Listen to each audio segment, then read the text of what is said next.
Oke, saya ke Mas Huda. Mas Huda, apakah pergeseran program prioritas di era pemerintahan baru itu perlu dilakukan untuk memastikan proyek pembangunan IKN ini tidak terbengkalai, tapi dari sisi anggaran negaranya bagaimana solusinya?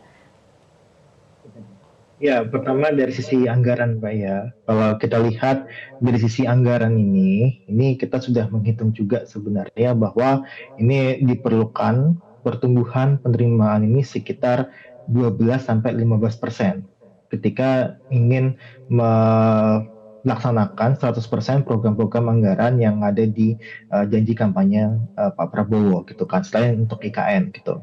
Nah, kita lihat untuk natural growth dari pajak itu hanya 8%. Artinya ada sekitar 4% sampai 7% yang dia ada effort lebih untuk bisa menarik lebih banyak penerimaan negara. Nah, ini yang kita rasa juga perlu effort lebih di situ. Nah, sedangkan di sisi lain kalau kita lihat ketika itu membebankan lebih kepada masyarakat, misalkan kenaikan PPN yang itu direncanakan naik 12%, itu sangat memberatkan masyarakat di tengah penurunan daya beli gitu. Makanya ini yang harus yang sering kali saya sampaikan, ya tidak masalah kalau ingin menaikkan pajak untuk menaikkan penerimaan pajak dan sebagainya, tapi jangan sampai itu kontraktif dengan daya beli masyarakat yang sehingga itu bisa kontradiktif dengan pertumbuhan ekonomi yang pasti akan melambat gitu. Makanya ini yang saya sampaikan, jangan sampai itu ada janji untuk penerimaan negara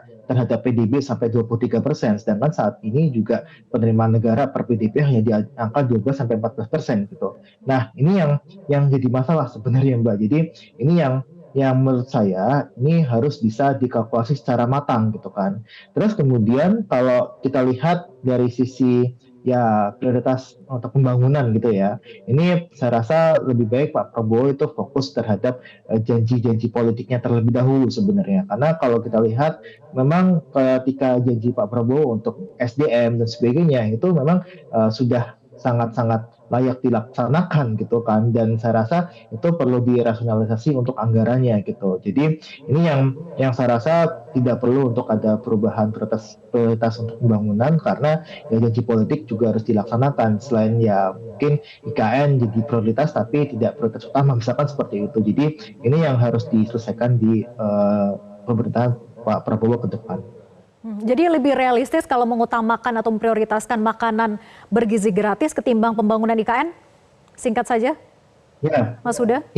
kalau lebih realistis mungkin akan lebih realistis untuk yang IKN. Tapi kalau kita lihat untuk pemenuhan janji politik itu saya rasa Prabowo lebih pas untuk dia merealisasikan 100% untuk makan bergizi gratis, karena itu kan juga dibutuhkan oleh masyarakat kita.